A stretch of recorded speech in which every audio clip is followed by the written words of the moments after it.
most cancers don't appear overnight.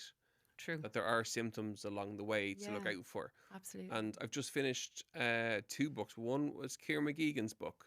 Not read it. Oh, it's amazing. Because she's a high performance athlete, got diagnosed with stage 4 cancer with no overly obvious symptoms. But anyway, around the cancers and not appearing. It was a really interesting post that there are flags to look out for along the way.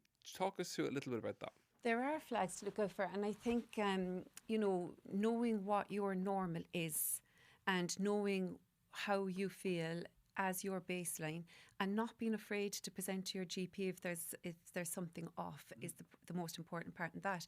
But also to say to that, like your body is trying to give you signals, and things like feeling increasingly fatigued or digestive issues that don't settle, bloated after eating, constipation, these are not normal, and it's your body trying to tell you that something is wrong. So it is tuning in, listening to your body. But unfortunately for a lot of people, and with the busyness of life, it can become very easy the norm to feel exhausted, to feel bloated after eating, to not have a bowel movement or maybe every 3 days.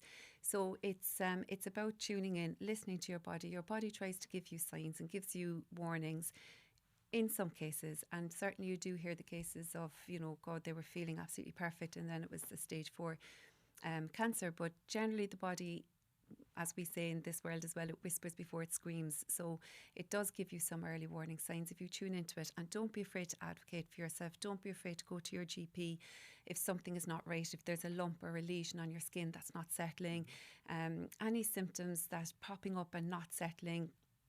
Don't be afraid to go and advocate for yourself and ask for things to be tested further, ask to be referred to the hospital if necessary for scans or further investigations. And it's about knowing your body, isn't it? But it's also about, you said it there, that the speed of life and the pace of life that we're all caught up in. It, if you do feel overly fatigued, it's not just life.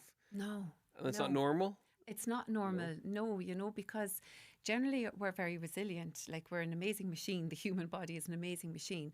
And when we treat it right and when we look after it right, it's not normal to feel exhausted and fatigued, and you should have plenty of energy and you shouldn't be sluggish. And why are you, if so? And maybe it is. I'm not saying this means you've got a cancer, by no means. Yeah. Maybe could have a low B12, you could be whatever. Absolutely. Deficiency in something. But again, that's important to say. Well done. Yeah, well done. And it's not normal. Go to your GP, get the blood test. It might be something very fixable like a low B12 and you're flying it again. Maybe your diet isn't on point. Maybe you're not fueling adequately. Outside of the cancer setting, you're training hard, you're busy with kids, you're working hard. Maybe you are fueling inadequately. Maybe you do need to go back and look at your diet, look at your sleep, look at how you're managing stress. All of these things come together for how we maintain health in general anyway, even outside the cancer setting. And finally, another post I spotted, the boring habits. We chat boring habits all the time here in Real Health. We do, and it's something to bring someone else in to talk about them. Tell us about the boring habits for reducing your cancer risk or overall health in general. I think these are the boring habits are the ones that matter most. Again, when you go online and you hear of these superfoods like blueberry supplements or turmeric supplements, there's no one food that's going to prevent you getting sick or one supplement that's going to prevent you getting sick. So it's the boring foundations that you put in place. Moving your body and exercising when you're well, creating that body that's strong and resilient should illness come your way. So moving your body, building muscle, bringing in resistance training, making sure that you're getting adequate sleep, prioritising sleep. Sleep is when the body repairs and regenerates itself. So prioritising that for yourself. Stop trying to go to bed at silly o'clock and then getting up at 6 o'clock to try to train and go to work for the day. Did it the other night. It's rare. Normally I'm in bed by kind of 10 and asleep by 10 or thereabouts, and we watched the Rose of Tralee and we got stuck into it.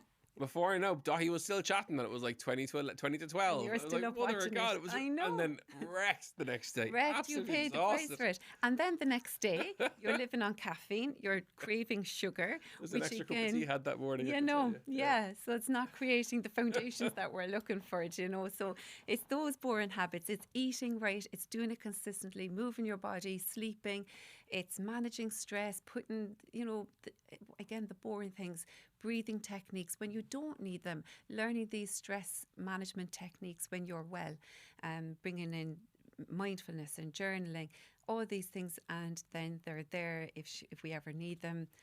So it's those boring habits that matter most.